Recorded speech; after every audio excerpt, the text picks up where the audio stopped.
بعد سب سے پہلی چیز جو ہے وہ علم کا ہے جو اللہ تبارک و تعالیٰ نے انبیاء علیہ السلام کو دیا۔ تمام انبیاء علیہ السلام کی سیرت کا مطالعہ کیا جائے تو یہ بات روز روشن کی طرح واضح ہو جاتی ہے کہ اللہ تبارک و تعالیٰ نے ایمان کے بعد جس چیز کو لازم کیا ہے وہ علم ہے، اور علم کے بعد جس چیز کو اللہ تبارک و تعالیٰ نے لازم کیا وہ عمل ہے۔ اس لیے اللہ تبارک و تعالیٰ نے جناب نبی کریم صلی اللہ تعالیٰ علیہ وسلم کو اتنا بڑا علم دیا کہ اللہ تبارک و تعالیٰ نے تمام انبیاء علیہ السلام کے علوم کو نبی کریم صلی اللہ تعالیٰ علیہ وسلم، اور ایسا علم کہ جس وقت حضرت آدم علیہ السلام کو اللہ تبارک و تعالیٰ نے جنت سے انہیں حکم دیا کہ آپ نے اس درخت سے نہیں کھانا، تو حضرت آدم علیہ السلام نے اس درخت سے کھا لیا،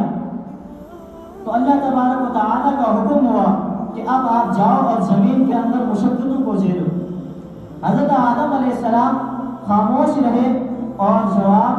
نہیں دیا، بلکہ توبہ کے کلمات پڑھتے رہے۔ ایسا علم اللہ تبارک و تعالیٰ نے انبیاء کو دیا، اور فرشتوں نے جس وقت حضرت آدم علیہ السلام کا تذکرہ اللہ تبارک و تعالیٰ نے فرشتوں کے سامنے کیا تو وہاں پر انہوں نے اللہ تبارک و تعالیٰ کو جواب دیا اور کہا کہ آپ ایسے انسان بنائیں گے کہ جو زمین کے اندر جائیں گے اور فتنہ اور فساد کریں گے۔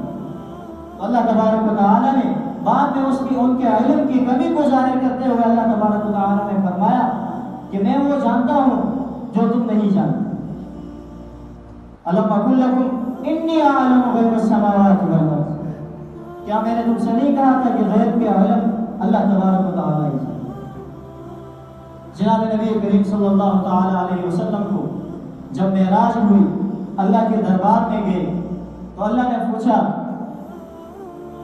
لِمَا جِئْتَنِي یا حبیبی، اے میرے محبوب آپ نے میرے پاس کیا لے کر آئے؟ اب نبی علیہ السلام کا علم و عمل کو علم کو دیکھیں کیسا نبی علیہ السلام نے جواب دیا، کہا التحیات للہ والصلوات والطیبات۔ بندہ تو اللہ کو کچھ نہیں دے سکتا، دینے والی ذات تو اللہ تبارک و تعالیٰ کی ہے، بندہ جو دے سکتا ہے وہ انسان کی بندگی ہے۔ نبی علیہ السلام نے فرمایا کہ میری مالی باتیں، قولی باتیں، فعلی باتیں ساری کی ساری آپ کے لیے ہے۔ اللہ کی رحمت جوش ماری، اللہ تبارک و تعالیٰ نے اعلان کیا السلام علیکہ ایھا النبی ورحمۃ اللہ وبرکاتہ۔ نبی علیہ السلام نے 3 چیزوں کا ذکر کیا تو اللہ تبارک و تعالیٰ نے بھی 3 چیزوں کا ذکر کیا۔ نبی علیہ السلام نے فرمایا کہ میری قولی عبادتیں آپ کے لیے ہیں، فعلی عبادتیں آپ کے لیے ہیں، مالی عبادتیں آپ کے لیے ہیں۔ نبی علیہ السلام نے کہا قولی عبادتیں آپ کے لیے، تو اللہ تبارک و تعالیٰ نے فرمایا میری رحمت آپ کے لیے۔ نبی علیہ السلام نے فرمایا کہ میری فعلی عبادت آپ کے لیے ہے۔ اللہ تبارک و تعالیٰ نے فرمایا تمہارے فعل کے اندر سلامتی میری طرف سے ہے۔ جب نبی کریم صلی اللہ تعالیٰ علیہ وسلم نے فرمایا کہ میری مالی باتیں بھی آپ کے لیے ہیں، تو اللہ تبارک و تعالیٰ نے فرمایا برکت میں دوں گا، برکت میں دوں گا۔ کیسی برکت دی اللہ تبارک و تعالیٰ نے؟ 1400 سال گزر گئے لیکن آج بھی نبی کریم صلی اللہ تعالیٰ علیہ وسلم کا علم اسی طرح محفوظ ہے جس وقت نبی علیہ السلام کے پاس، اور نبی علیہ السلام کا عمل اب بھی ایسے ہی محفوظ ہے جیسے نبی علیہ السلام کے زمانے میں تھا، اور نبی کریم صلی اللہ تعالیٰ علیہ وسلم کا مالی عبادت، صدقہ و خیرات اب بھی ایسی ہی محفوظ ہے امت کے پاس جیسے اس زمانے میں محفوظ ہے۔ نبی علیہ السلام کو فکر ہوا، غم ہوا، یہ بات تو ہو گئی، اب آگے کیا ہوگا، میری امت کا کیا بنے گا؟ تو نبی علیہ السلام نے دعا کی، اللہ سے التجا کی، اے میرے پروردگار میرے امت کا کیا ہوگا؟ تو اللہ نے فرمایا جب امت کا سوال کیا گیا تو اللہ نے حکم دیا کہ سارے فرشتوں کو آپ گواہ رہو کہ میں ان کے امت پر بھی سلامتی کروں گا، میں ان کے امت پر بھی رحم کروں گا، اور میں ان کے امت پر بھی برکت نازل کروں گا۔ اشہد ان لا الہ الا اللہ واشہد ان محمد عبدہ ورسولہ۔ کہ جب رب کے دربار کے اندر بھی کلام کیا تو ایسا فصیح کلام کیا، ایسا بلیغ کلام کیا کہ اللہ تبارک و تعالی نے نوازا بھی تو خوب نوازا۔ جس وقت حضرت آدم علیہ السلام کا اور حضرت موسیٰ علیہ السلام کا آپس میں تکرار ہوا عالم ارواح کے اندر، حدیث کے اندر آتا ہے، مسلم شریف کے اندر موجود ہے کہ جناب آدم علیہ السلام سے حضرت موسیٰ کلیم اللہ، وہ تو اللہ کا کلیم تھا، سوال کیا، اے بابا آپ کو اللہ تبارک و تعالی نے اپنے ہاتھوں سے بنایا، اپنے ہاتھوں سے بنایا، آپ نے پھر اللہ کی نافرمانی ہو گئی، آپ سے بھول چوک ہو گئی اور آپ نے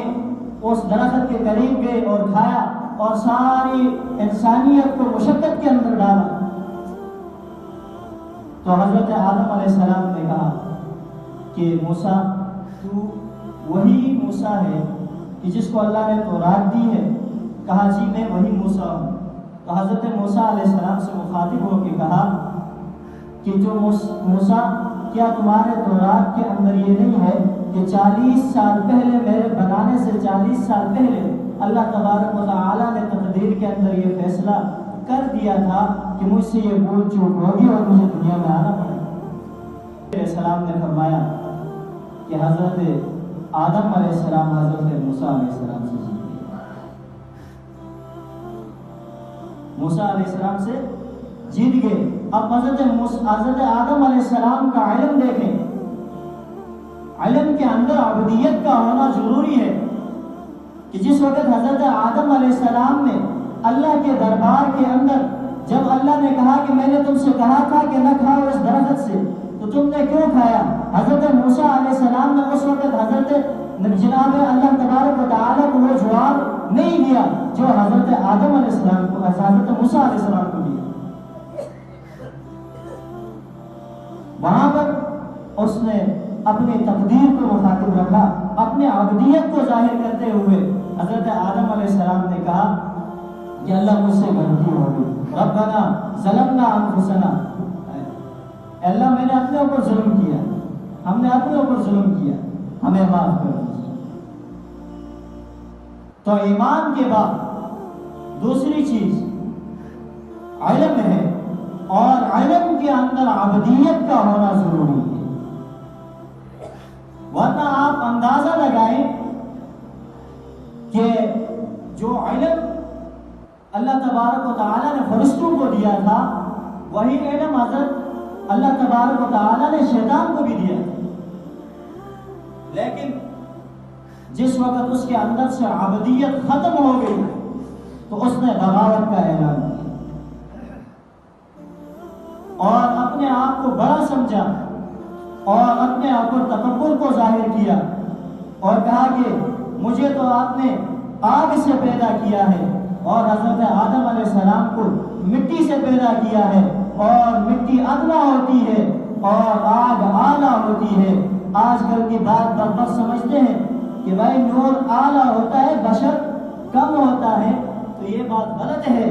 کہ نور جو ہے، بشر جو ہے وہ نور سے افضل ہے، کیونکہ اللہ تبارک و تعالی نے بشر کو کسی کو سجدہ کرنے کا حکم نہیں دیا، لیکن اللہ تبارک و تعالی نے نورانی فرشتوں کو، اللہ تبارک و تعالی نے انسان کو سجدہ کرنے کا حکم دیا ہے، اور جس نے اس سجدے سے انکار کیا بشر کو سجدہ کرنے سے تو اللہ تبارک و تعالی نے ہمیشہ کے لیے اسے مردود کر دیا، ہمیشہ کے لیے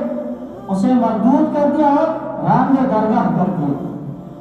کہ اب میری محفل میں تمہارا کوئی کام نہ